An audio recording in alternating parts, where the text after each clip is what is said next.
ஏக்கம் தேக்கும் தாமரை வண்ணப்பூவின் வாசம் வந்து நேசம் பேசும் அவள் நான் பார்க்க தாங்காமல் நாடுவாள்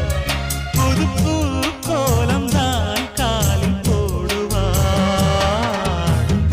என்னவென்று சொல்வதம்மா வஞ்சி அவள் பேரழகை சொல்ல மொழி இல்லையம்மா கொஞ்சி வரும் பேரழகை அந்தி மஞ்சள் நீரத்தவளை என் நெஞ்சில் நிலைத்தவளை நான் என்னென்று சொல்வேனோ அதை எப்படி சொல்வேனோ